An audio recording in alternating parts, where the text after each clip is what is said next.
civiltà dell'amore. Fratelli e sorelle, costruite senza stancarvi mai questa civiltà. Lavorate per questo, pregate per questo, soffrite per questo.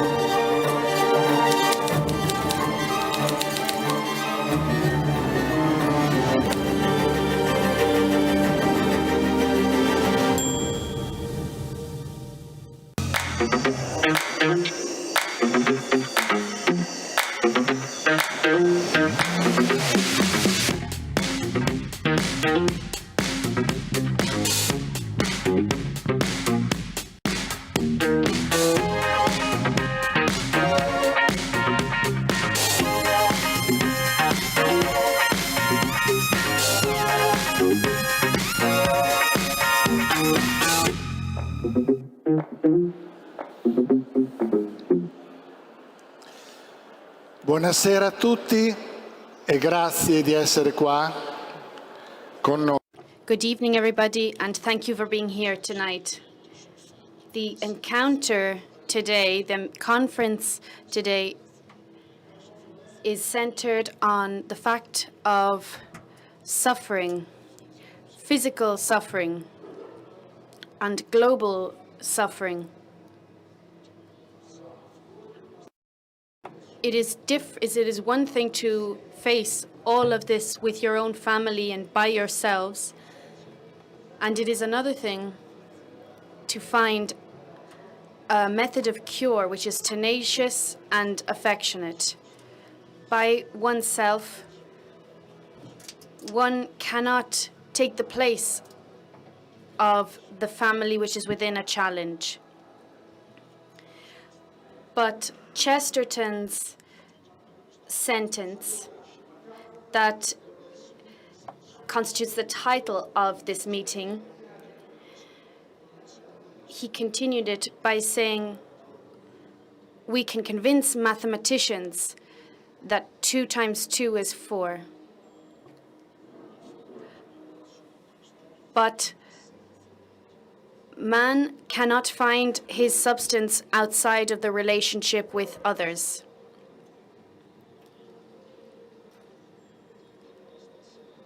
And this needs to be an important point within medical care. In civil society and for public institutions. To help us in this, we are going to be helped by 3 friends. They will have to forgive me if I summarize their very lengthy and important CVs. First of all, from Boston, Lorenzo Berra, Dr. Lorenzo Berra.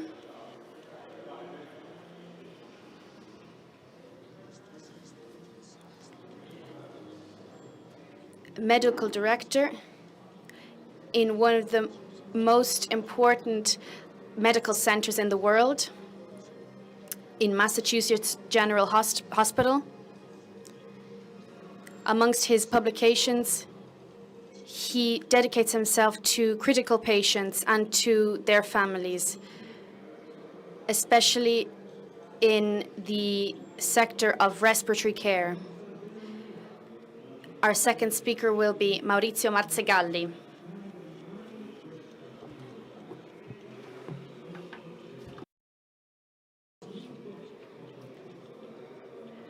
We heard the applause very well. He was primary consultant of cardiology department in his institution, and now he is vice president of the Maddalena Grassi Foundation in Milan. And within this foundation, he looks after minors with grave disabilities. And then we have the Counselor of Health Policy, Raffaele Donini.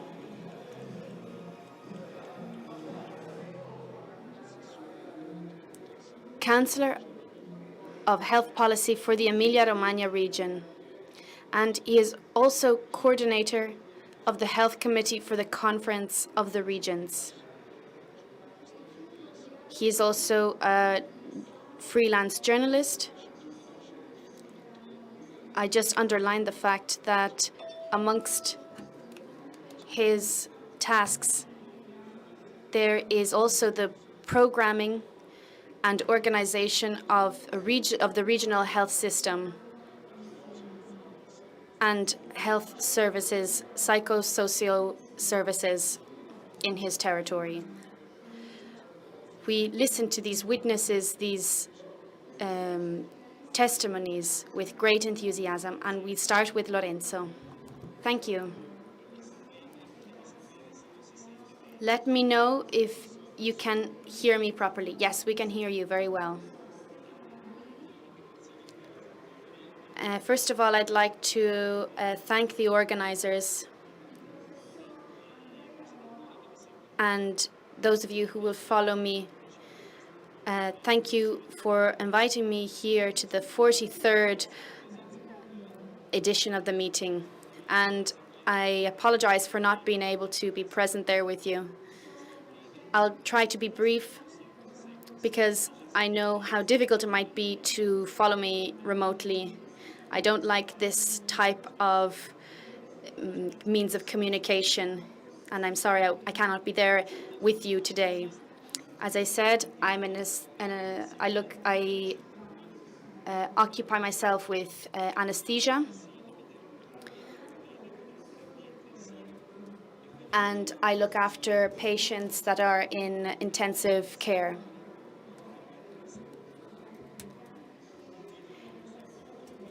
The title of this encounter is very provocative for me, and I think, however, that it could offer us a journey. The abyss between being alone and having an ally. Once we get into the hospital, we might think we are alone in front of all the list of problems that we have to take care of. Our patients look at us and we look at our colleagues. We need someone who is near us and helps us during our time of suffering, during our time of illness, that shows us that it is worth living and that it is worth traveling this valley of tears and suffering, because loneliness can be just as heavy as the illness itself. What I've just said might be something obvious, but I think it's a very common experience that we all go through. We have felt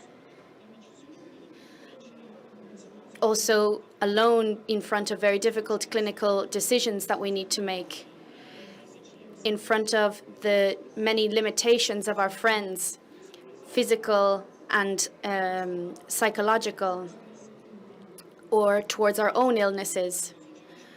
The title suggests a road, a way, a journey. It is passion for care. So care through passion. This is true for the patient and also for us professionals. I'd like to go to the point that I want to communicate today, which is passion for care. Going abroad gave me the chance to follow mentors and colleagues with which I have a dialogue in which everybody tries to put their heart into what they do. When I stopped studying medicine at 24 years old, I decided to go into the department of anesthesia and intensive care. After a couple of months of starting my specialization, I felt a bit lost. A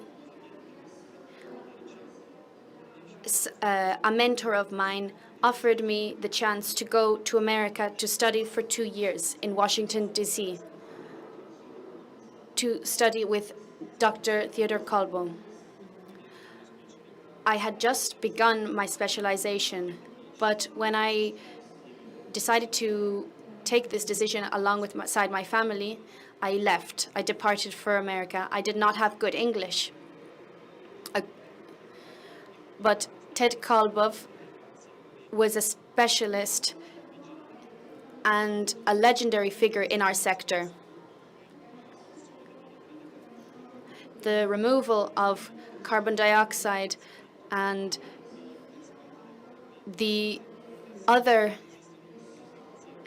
all the other inventions linked to anesthesia were invented by him, thanks to him.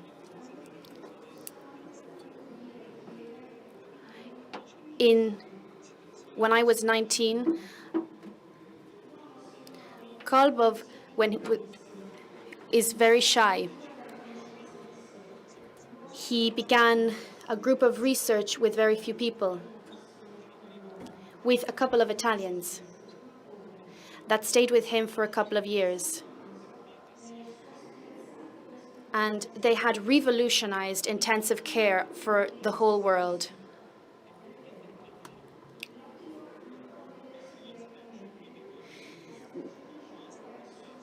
Kolbov was a mentor for me, not because of his status, but because of his care for reality, for the given data. However, everything was examined with a very shrewd and close eye. The elasticity and weight of lungs, every single detail was looked at and never excluded.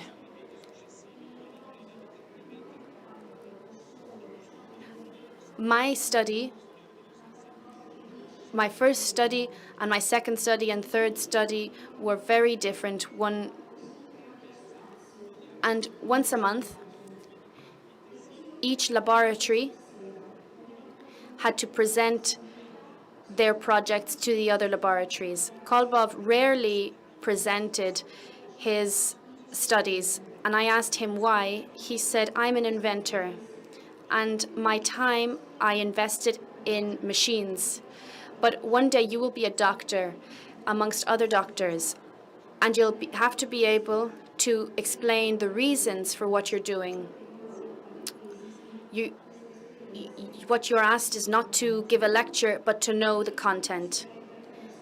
Us students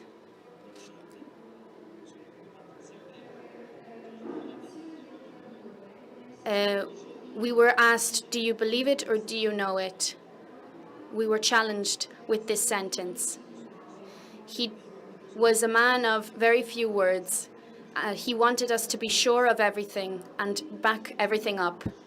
And so I began to take this seriously, and I began to write everything down. I was then asked, "Why do you want to present 5 works at our conference?"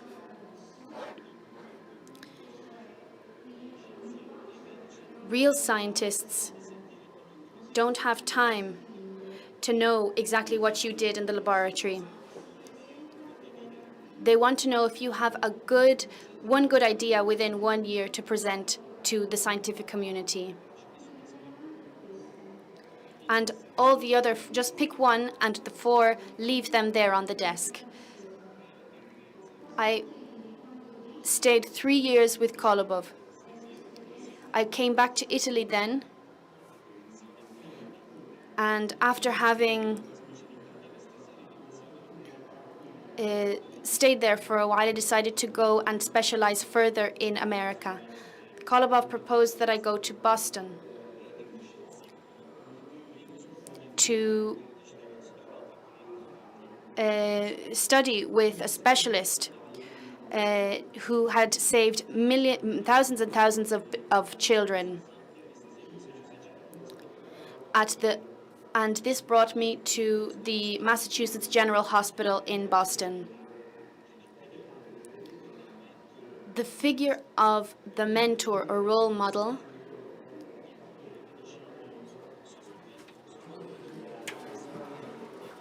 was a sort of a school of anesthesia, where the relationship, the educational relationship, was lived out amongst all the staff. And this concept was substituted by a concept of efficiency, which had nothing to do with the patient. The only 4 that remained at Harvard to work with me are those that had a mentor. Towards the end of my specialization, I go and meet Dr. Zeppo in his study, in his office. He asked me what I want to do after my specialization. I had a huge desire to continue to work in this sector. And I would have loved to continue research as well. And he says, "So who is your mentor here in Boston?" I looked at him wide-eyed, and I realized that I had said silly things up to that point. Being and following Kolobov, and after having done loads of exams, I realized that what Zipov was telling me, with his question, he was saying it is an illusion to think that you can be by yourself and alone within our sector. You can't feel to be the response to the question of your patients, but rather people who accompany them.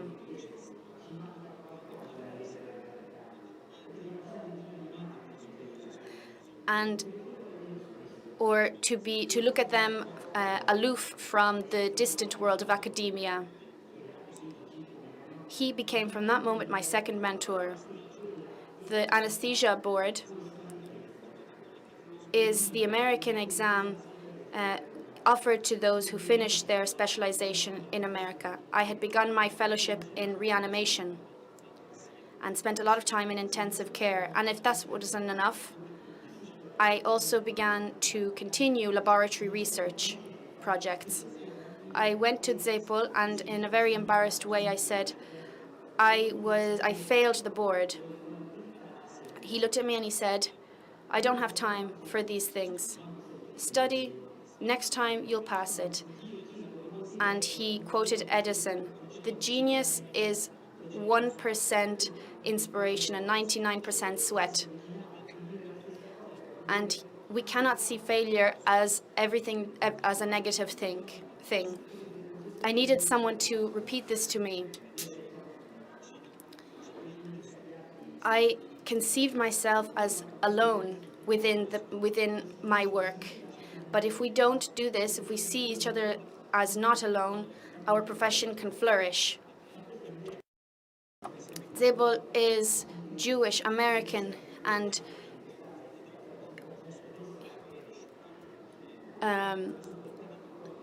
a video about him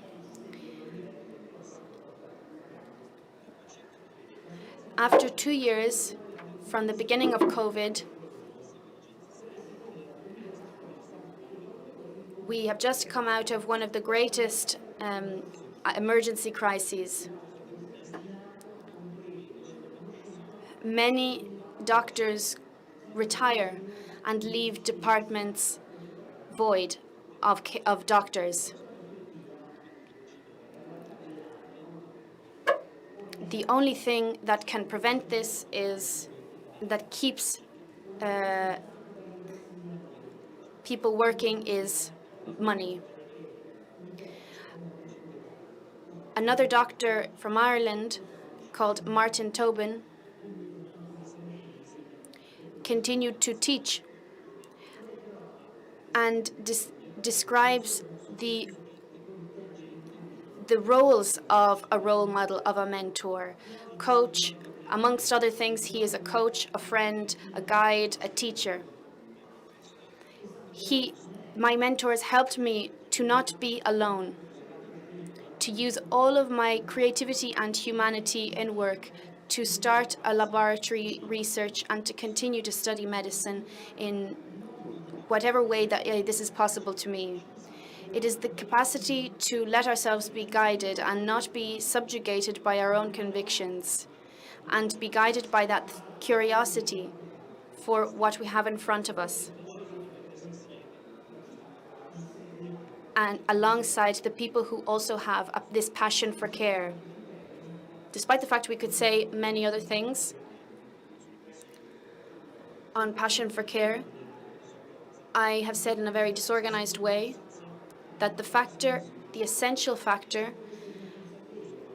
in the professional career of a professional assistant is the presence of a mentor, someone that we can share our profession with. Because if the hospital structures would change in the future, the passion for patients is something that should never be extinguished.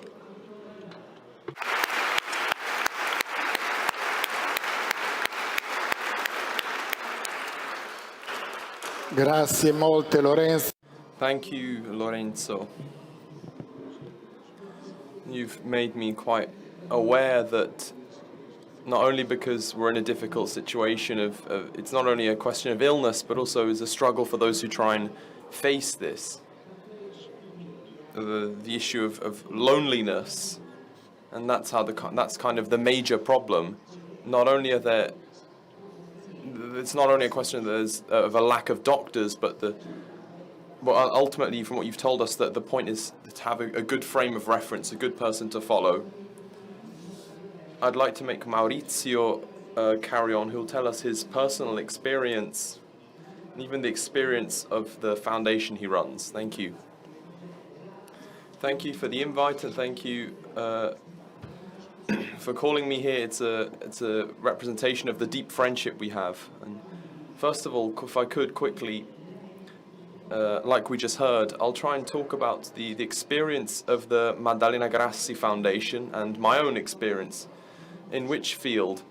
In that of the cure of chronic patients with severe disabilities. We heard a brief testimony about work in the hospital, which is very important, but the bigger problem is the one of chronic issues and of care homes. I'll be talking about, I haven't got much time. I'll be talking about what the Maddalena Grassi Foundation does. So who is Maddalena Grassi? She was a girl who died age 19 due to cystic fibrosis in the lungs, and she was looked after by some of us. We were already volunteers who were trying to look after patients who were being cared at home, but insufficiently. 30 years ago, her family, especially her aunt, donated money to launch a foundation. Today, this foundation operates within the Milan Metropolitan Health Protection Agency, and it's a public service. It's accessible to everyone through the government, and I'll be talking about the Integrated Domestic Assistance, ADI. It's part of a first and second degree palliative care. There's also more specialist palliative cares. It's worth bearing in mind because often the narrative becomes a bit shifted. It's a fundamental part of care.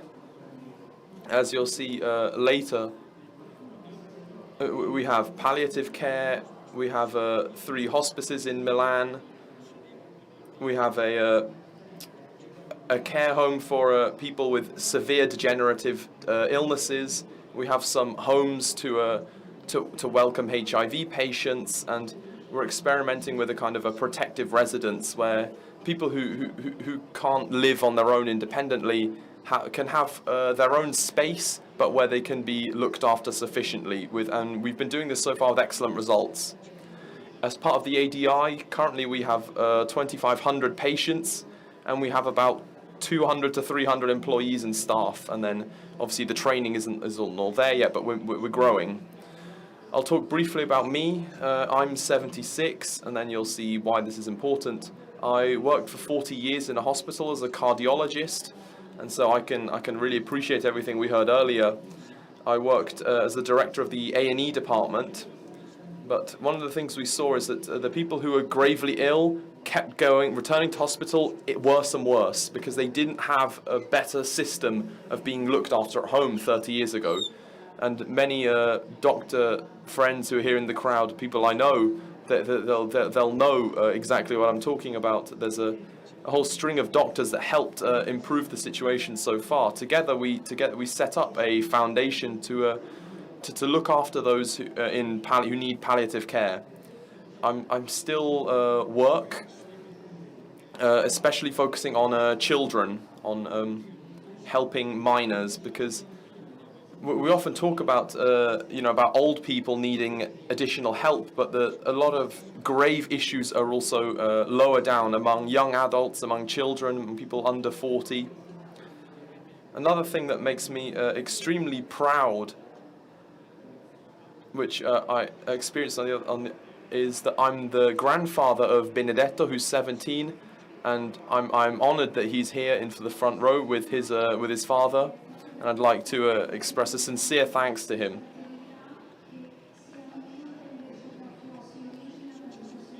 You'll understand later why I kind of give him this shout out here. I'll just say quickly, Benedetto, he doesn't communicate, he doesn't use his hands, he's very paralyzed. At the beginning, the doctor said in the first few months of his life, he'll never be able to communicate, he'll never be able to smile, to laugh. And nothing is expected of these kids. Look on the bright side. We started things slowly, and you can see here on this picture we were on this boat, and he was telling me, "Go on, speed up. You're too slow." And then that's when he really started having fun there. We need to understand that these people function just as well as we do inside. They feel just as deeply, and this is something that's often overlooked. Emotionally, they absolutely are equals. And it's not only Benedetto. I see other people here with disabilities.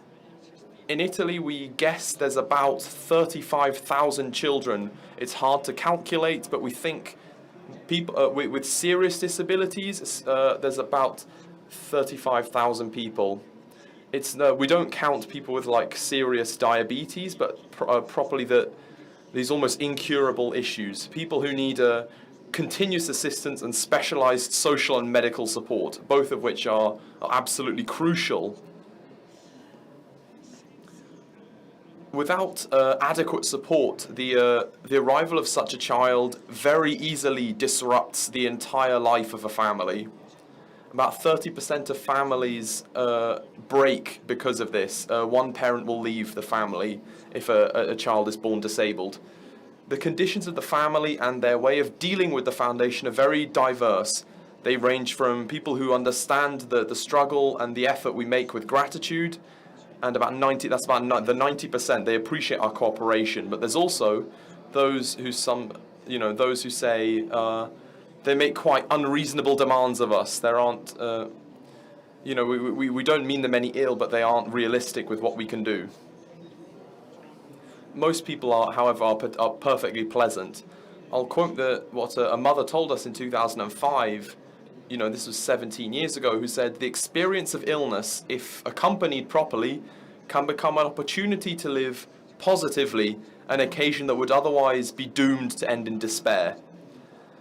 It's kind of the summary of our meeting here. So, what is ADI for children? Initially, we didn't imagine the system we'd have now. We started in a different form, and we were asking to be vaccinating children, especially the diabetics, to be helping with their injections or with ventilators. So we discovered, slowly moved in towards worse and worse, more serious situations. But this obviously requires a far more specialized or level of organization, something that people don't understand yet really.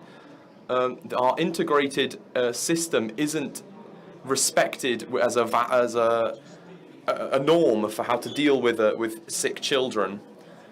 On about 40 foundations that deal with similar issues, ours is the only one who has such an advanced forward-thinking structure. And so we've actually set up a properly trained team with auxiliary staff, nurses, doctors. To give you an idea, we have from about 85 to 150 gravely ill children. Firstly, we have 85 of them today. we're missing. The issue is we're missing doctors. We're missing nurses. It's an extremely difficult job. You can often be alone, and obviously a lot of people don't want to do this job. That 143, those 143 children, you see, it's not that the demand has reduced, it's that our ability to help people has reduced. We've had to reject 25 families recently because we don't have sufficient staff to send them. In people's homes, we have to bring not only professionalism, but a level of competence. We have to be professional, but we also have to bring our skills, our assistance, but humanity, listening, sharing, smiles. First of all, at the end of the day, we enter the homes of other people with our identity of faith and of hope. Normally people say, oh, if you're a professional, you shouldn't be yourself. You shouldn't be present yourself as a person. It's not true. You need to be here encompassing whoever you are, bringing your true best, your identity. The passion for care, it becomes a bit slightly controversial. In acute care, you mean from now you're getting controversial? So forgive my passion, but it's obvious that what I'm saying is obvious. It's not something crazy or brand new, but it's not. It doesn't get the attention it deserves. In acute care, rightly, I did this for 40 years. I know everything about A&E, intensive care. I agree with everything that we heard earlier, but here the patient stays. Is that the point of the acute care? There is to cure the disease, to get rid of it as quickly as possible. It's less personal. There's less kind of enthusiasm. The passion there is for technology, is for results. You know, I did this myself for a long time, so I know what I'm talking about. I'm not being judgmental here. It's a fact. It's true that the majority of medical students end up in hospital, not in domestic care. You know, people stay there maybe a month most, and so we don't develop a full relationship. In chronic care, you follow a person for months, for years. You know, my grandson has been ever since for 17 years. He's been looked after almost full time. And so you develop more of a relationship because we know that certain things, certain diseases can, with difficulty, be cured. So we can get some quite often get unexciting results, but these two things don't necessarily juxtapose each other. They need to work together. We work very well with specialized hospitals in Milan, but all these specialist places, we need to work with them fundamentally, but it shouldn't be a question of someone goes to the hospital, is sent home, and then ends up back in hospital. It needs to be more flexible. So in 1980, the Pope said, when a man suffers, another man is needed to accompany him. So who is near to these people? Who can be there? This is the person who needs to be understood, needs to be supported, everything and more, because the real charge is them from every point of view. Fortunately, you know, I put this picture with their permission.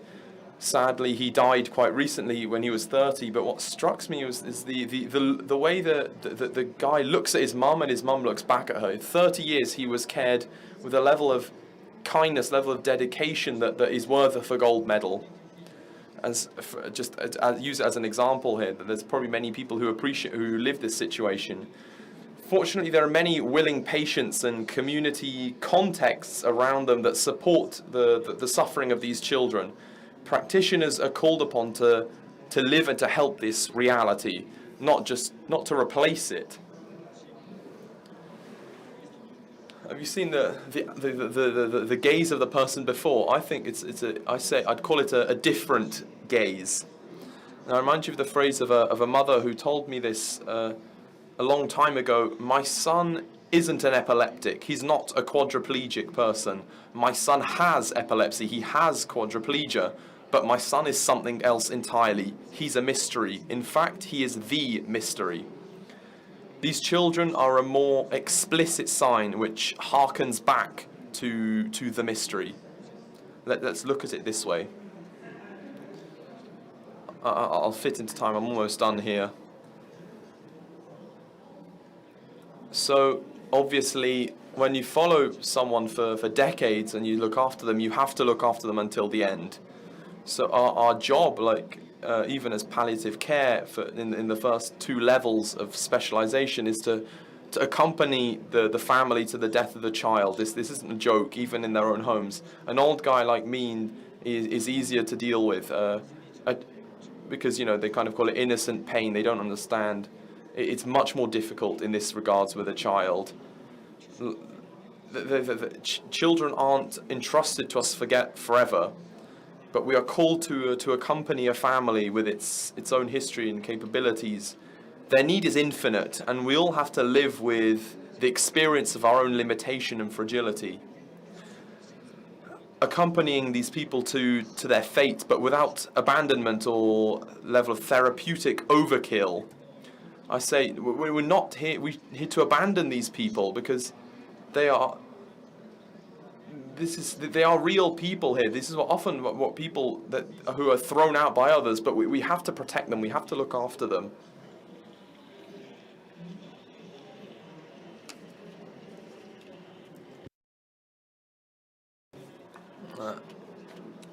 These are obvious things I'm talking about, but these are things that need to become more people need to become aware of. I could say 100 different things now, but a few years ago, without my knowledge, my nurses went voluntarily to the home of and they did their own shifts for 24 hours in the home of a girl who was close to dying. And I didn't understand. When the mother hugged me and she said, "Thanks to you and to your staff, I was able to live with her." And I remember this very clearly. I was able to live with her and assist her regardless of the therapies and the various machines we needed. You have been our angels. There's nothing insignificant, This is one of the kids that I looked after in their home. And it was intensive, to say the least. But even here, when he was dying, all the staff, they were there. We were there with them. At the end of the day, there was 12 of us in the house with them, because we all wanted to be by their side. So work, collaboration, and respect is the final point. This job, when accepted, when followed through, it creates a level of positivity when done together. It needs to be constantly repeated, being alongside each other, together with all the staff. We're here with our staff, with the families, and we blossom a kind of common growth experience. It's both professionally and in a very human level. We have the great fortune of having a chaplain. Many of you probably know him, Father Vincent, and he's an explicit presence that welcomes with great passion the entire person whoever wishes it, and we deeply respect him. We work with many different operators and patients, believers or not, of various religions or atheists, but the essential point that unites us all and allows us all to work together is a passion for man. This is a phrase I've stolen from you. You said that we can work together. A final thing that this slide says, a Muslim father with his whole community present at his son's funeral ceremony told us, which they did in their own sacred site. He told us in front of everyone, you embraced my child, now your land may embrace him too. Now please pray to your own God.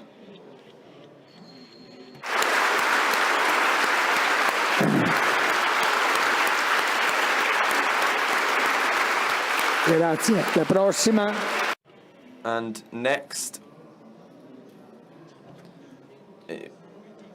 so we've been working for 30 years, and so I'd want to ask whoever would like to help us and join this difficult, involving, dramatic work, please feel free to join us. There's an email address. Please send me an email if you're interested in joining us, and we'll have a chat. Thank you.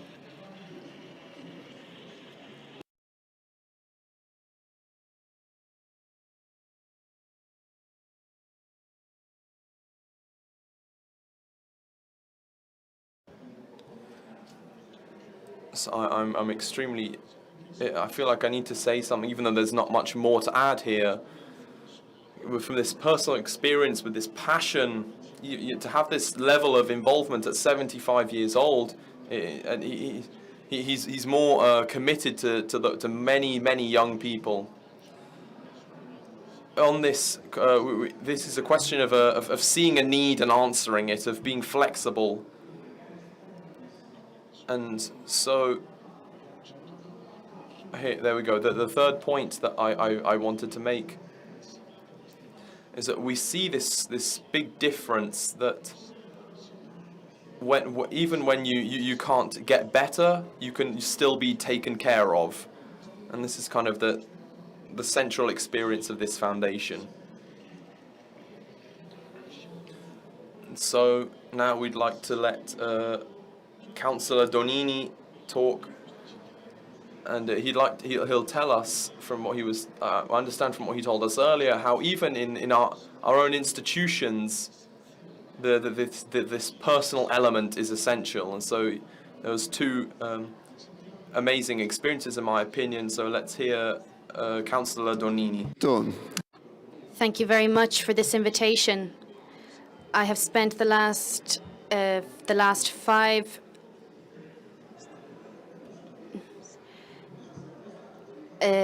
I still have maybe. I'm sure Maurizio Marzigaldi still has another 5 or 10 years ahead of him to keep giving the best of what he's doing.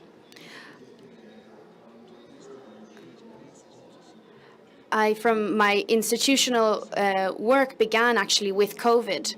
I started working in Emilia-Romagna as Councillor of Health Policy at that time. And I was the first cured person from COVID from the Emilia-Romagna region, actually. At the time, it was the beginning of February, or end of February, beginning of March, that I realized I contracted COVID, and I went to be seen by a doctor. And thankfully, I didn't have any symptoms that were that serious. A young virologist said to me, "Look, councillor, the real abyss," and he really used this word, "of this pandemic is that people die alone. You leave your house perhaps just for a high fever that perhaps just can't go away on its own. Patients say goodbye to their families, and then they find themselves in an intensive care unit with health care assistants, and with the risk that perhaps they may not ever wake up again.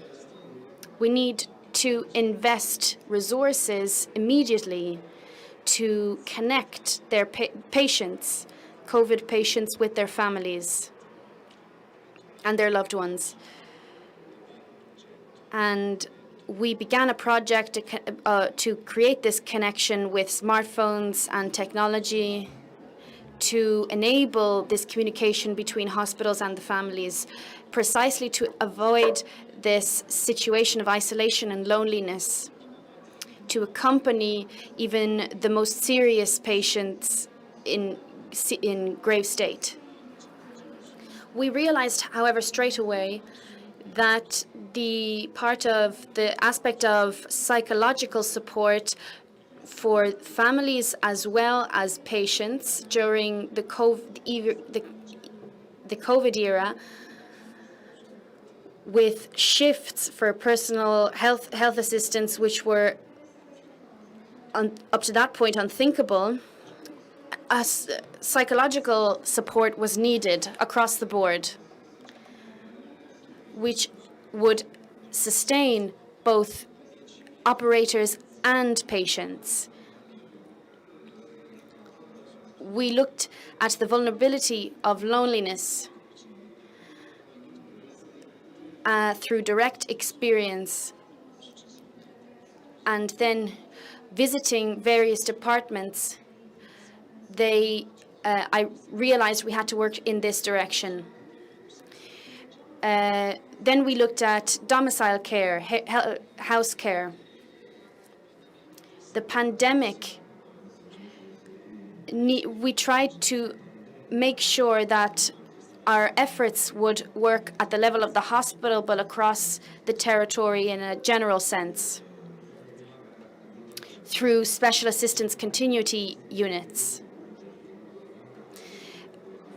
through the help of all teams of nurses, virologists, to try and intervene in the most critical situations. And Emilia-Romagna, more than 500,000 domicile visits were carried out. We tried in some way, thanks to these professionals of this special assistance continuity units during the pandemic, to try and help to strengthen the barriers between territories, which of course we needed to enforce these barriers between territories, because before the pandemic had happened, we had never had to worry about this. I say this as well in terms, everything that I said was of course discussed in unanimity.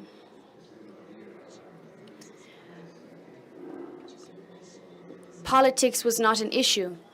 We all tried to ask ourselves, how could we learn and what could we treasure from this experience of the pandemic and the experience of the special assistance continuity units to increase the relationship and communication between the centre governing body and the territory of Emilia-Romagna. We tried to look at also at the oldest part of our population, over 65. 8.5% are over 65. We want to, however, create a mixed system with skills that is more and more refined to care for the needs of this population. Because through domicile care, we try to, through chronic care of chronic cases, we need to also look at the care of the person as a whole. As Councillor of Health Policy, we were able to collaborate with many different people, with many other different regions.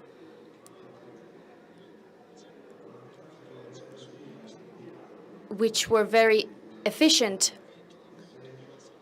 I'm convinced that health is either universal or it has no meaning to exist. It should not exist. Our sector in which we take action, it must be a shared communal effort with Lombardy and Veneto. We should all work together and to help each other. This is a topic that doesn't only regard regions that have active mobility, but we need to use this opportunity of the PNR to the recovery plan to higher the standards in every single region in Italy. Third image, we need to go fast. The topic which helped the emergence of the topic that is of great importance now, thanks to the pandemic, is the topic of mental health.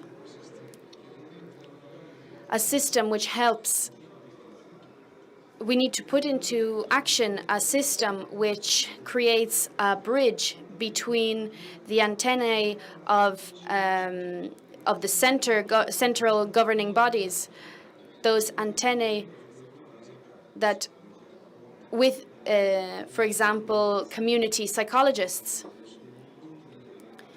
which should not only identify needs, but also interact with our second-level staff.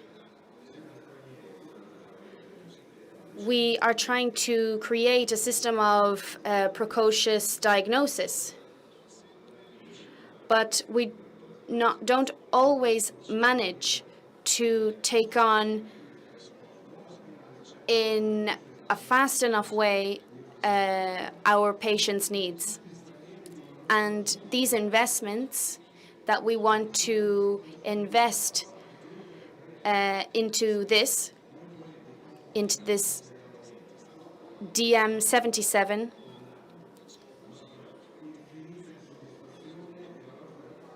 it is an investment which wants to promise to look after also mental health and look after mental health in various regions. We need to invest in this more and more. The next slide. We also had another experience. Here I'd like to express my thanks to all the healthcare professionals, to which I'd like to dedicate a great applause.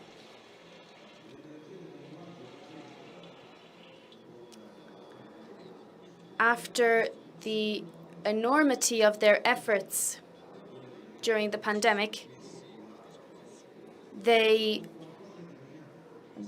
were available, they made themselves available for caring for Ukrainian refugees.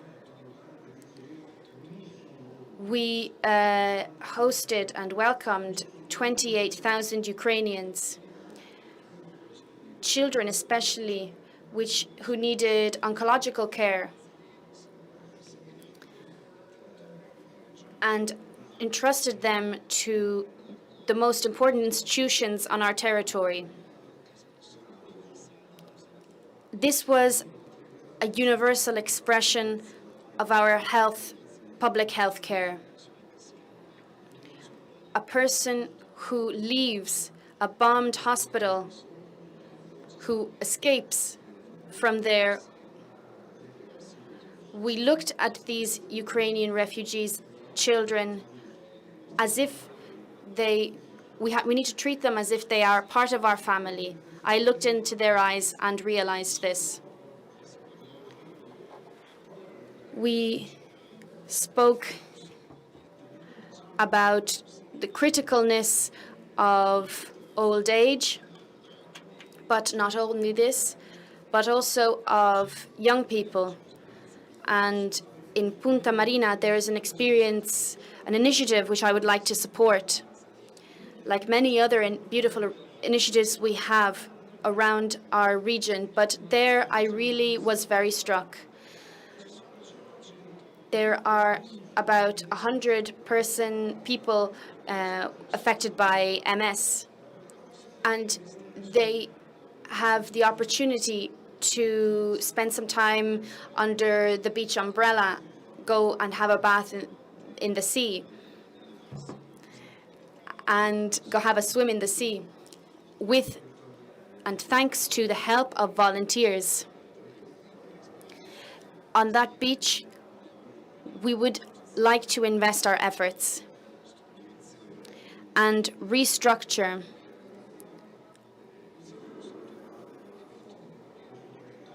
new infrastructure and help the greatest volunteer initiatives so that they can be repeated and can multiply, as all of this has a price, but they are very generous and beautiful efforts. And finally, a final slide, a final note on palliative care. I believe that a sick person should never feel alone. The greatest and most valuable moments, we become aware of them the more we get closer to death. For families and loved ones that we have ourselves accompanied towards death, this is part of life and it must be treated as important. We have 30 years have passed in Emilia-Romagna since the very first laws on palliative care have been issued. On this journey, we are continuing to develop palliative care. And, for example, whoever didn't have an old person close to them who didn't say, I'd love to die at home, I'd love to go home. Well, exactly. In response to this, the invasive therapy has decreased, and we must continue to create more specialized intensive care to help people be accompanied towards their final moments.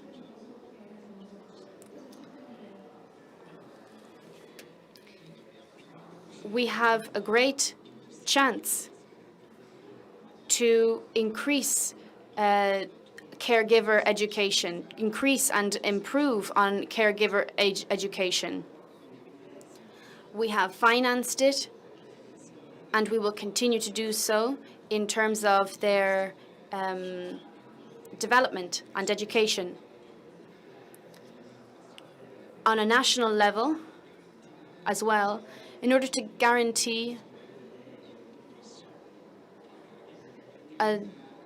this education of the caregiver, especially in palliative care.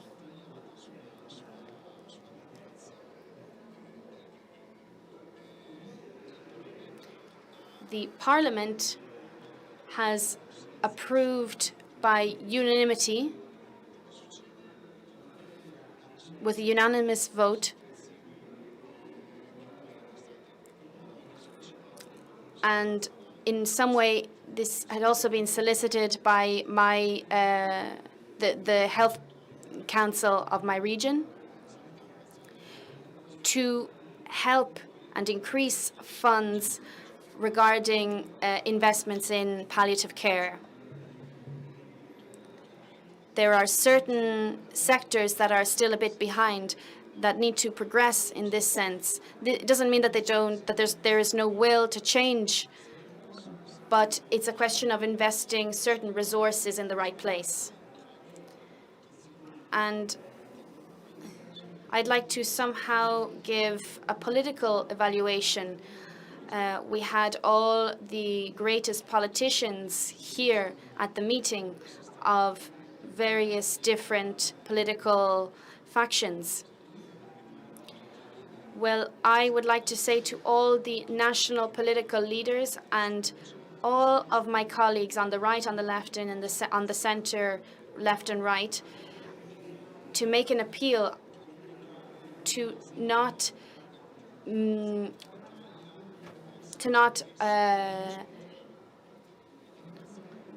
forget healthcare. Let's not forget what we promised to all the people who died in Bergamo. It is impossible for there not to be a bill which defines the investments that need to be issued until 2024 in healthcare. If that investment and those efforts, we take them on all together, along with the people who go and win the elections, we ask them to devolve an adequate finance of the projects that are needed to improve healthcare, to improve the quality,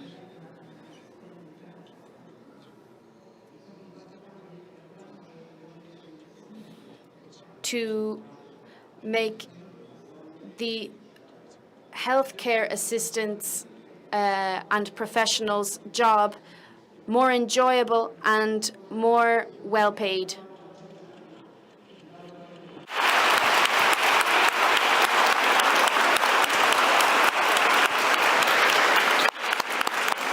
Stavo cercando un articolo che riprende. I was looking for an article that kind of summed up what you were talking about, and I'd say that we've truly had the opportunity to hear three very different experiences, I think the sick have the right to find this care which draws them out from the abyss of loneliness and helps find the sense of what we do to help each other to keep this kind of healthcare present in our mind. This is true. We need to be thinking not only of the sick people, but those who work to help them. It's true that we're reaching the peak of things, but even the best surgeon can become even better once he takes this human approach to healthcare. This is a way of living healthcare that all Italians have the right to have access to, and I'd like to end quoting by 5 lines from the founder, the Cicely Saunders, the founder of Palliative Care, who said, "We have to learn what pain is. We have to learn what it means to feel so ill. We have to learn what it means to feel close to one's patients without feeling like patients ourselves. We can't completely put ourselves in their shoes, but we need to be close enough to them to give them the kind of support and stable help that they need in order to find their own way, to find their own reason to keep going through their suffering and through their pain." I think and I hope that we can leave here keeping these experiences in mind, and so as to leave the meeting so that the meeting can remain and the meeting sustains itself. And so to keep it going, you'll see all the donate now stations dotted around, and only through that can we keep the meeting going. Thank you, everyone.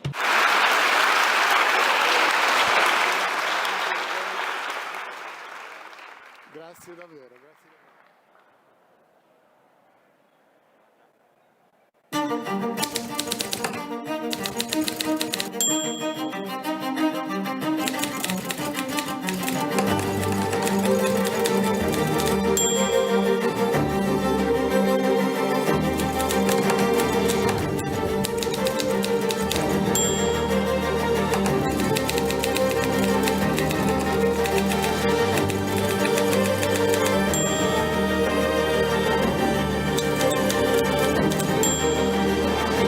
Civiltà dell'amore, fratelli e sorelle, costruite senza stancarvi mai questa civiltà, lavorate per questo, pregate per questo, soffrite per questo.